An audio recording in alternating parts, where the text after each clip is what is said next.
నమస్కారం శ్రోతలకు హార్ట్ఫుల్ టాక్స్కు స్వాగతం. నేను మీ శృతి.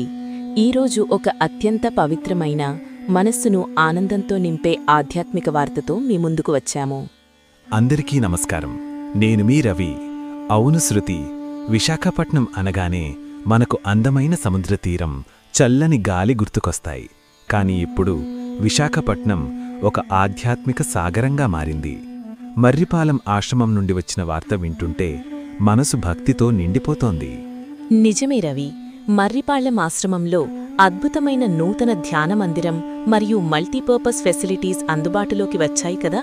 ముఖ్యంగా పూజ్య లాలాజీ మహారాజ్ జన్మదినమైన ఫిబ్రవరి 2వ తేదీన 2026న పూజ్య దాజీగారు నిర్వహించిన లైవ్ సత్సంగ్తో ఈ మందిరాన్ని ఉపయోగించడం ప్రారంభించడం ఎంత అదృష్టం! చాలా గొప్ప అదృష్టం శృతి. ఆ రోజు జరిగిన సత్సంగ్లో ఏకంగా 600కు పైగా అభ్యాసులు పాల్గొని ఆ దైవిక ప్రకంపనలను ఆస్వాదించారు. జోనల్ కోఆర్డినేటర్ శ్రీ నాగశర్మగారు చెప్పిన వివరాలు వింటుంటే ఈ మందిరం నిర్మాణం వెనక ఎంతటి అంకితభావముందో అర్థమవుతోంది. అవును రవి, ఆ ధ్యానమందిరం డిజైన్ గురించి విన్నప్పుడు నాకైతే రోమాలు నిక్కబొడుచుకున్నాయి. రెండు వైపులా సాక్షాత్తు మన పూజ్య బాబూజీ గారి ఇంటి ముందు భాగంలాగా, మిగతా రెండు వైపులా మన కన్హా మెడిటేషన్ హాల్ డిజైన్లాగా ఎంత అందంగా తీర్చిదిద్దారో కదా. చూడగానే భక్తి ఉప్పొంగేలా ఆ మందిరం ఒక మాస్టర్ పీస్లా నిలిచింది.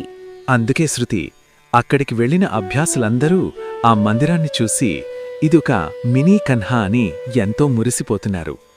అయితే ఇది రాత్రికి రాత్రే జరిగిన అద్భుతం కాదు.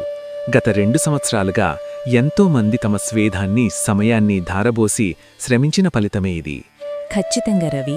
మాస్టర్ సంతోషించేలా ఈ మందిరాన్ని నిర్మించడానికి ఆశ్రమ ఫంక్షనరీలు అయిన సోదరులు అజయ్ కుమార్ గారు, మల్లేశ్వర్రావు గారు, నాగేశ్వర్రావు గారు, అలాగే పేరుపేరున ఎంతోమంది వాలంటీర్లు, అభ్యాసులు పగలు రాత్రి కష్టపడ్డారు. అలాగే వారికి అడుగడుగునా అండగా నిలిచిన కన్హా అడ్మినిస్ట్రేషన్ మరియు రీజనల్ ఫెసిలిటేటర్ గోపాలకృష్ణగారి సహకారాన్ని శ్రీ నాగశర్మగారు ప్రత్యేకంగా గుర్తు చేసుకున్నారు. ఇప్పుడు ఈ మందిరం నిర్మాణంతో ఆశ్రమంలో ఒకేసారి సుమారు 1200 మంది ప్రశాంతంగా కూర్చుని ధ్యానం చేసుకునేలా, అలాగే అనేక ట్రైనింగ్ ప్రోగ్రామ్స్ నిర్వహించుకునేలా అద్భుతమైన సౌకర్యం ఏర్పడింది. ఇంతకంటే సంతోషకరమైన విషయం మరొకటింది రవి. కొన్ని నెలల్లో పూజ్య దాజీగారు విశాఖపట్నం పర్యటనకు రాబోతున్నారని, ఆ సమయంలో వారి చేతుల మీదుగా ఈ ధ్యానమందిరం మరియు మల్టీపర్పస్ ఫెసిలిటీస్ అధికారంగా ప్రారంభించబడతారని నాగశర్మగారు తెలియచేశారు. ఆ క్షణం కోసం అభ్యాసులందరూ 1000 కళ్లతో ఎదురుచూస్తున్నారు. ఆ దివ్యమైన ఘట్టం త్వరలోనే జరగాలని, ఆ మాస్టర్ ఆశీస్సులు మనందరిపై ఎల్లప్పుడూ ఉండాలని కోరుకుందాం శృతి. శ్రోతలు, మీకు అవకాశం దొరికినప్పుడు ఖచ్చితంగా విశాఖపట్నం మర్రిపాలెం ఆశ్రమంలోని ఈ మినీ కన్హాను సందర్శించండి. ఆ ప్రశాంతతను అనుభూతి చెందండి. ఎంతో అందమైన మాట చెప్పారు రవి. మరిన్ని ఆధ్యాత్మిక విశేషాలతో, మనస్సుకు హత్తుకునే ముచ్చటలతో వచ్చే ఎపిసోడ్లో మళ్ళీ కలుద్దాం. అంతవరకు ఆ మాస్టర్ స్మరణలో ప్రశాంతంగా ఉండండి. నేను మీ శృతి. నేను మీ రవి. నమస్కారం.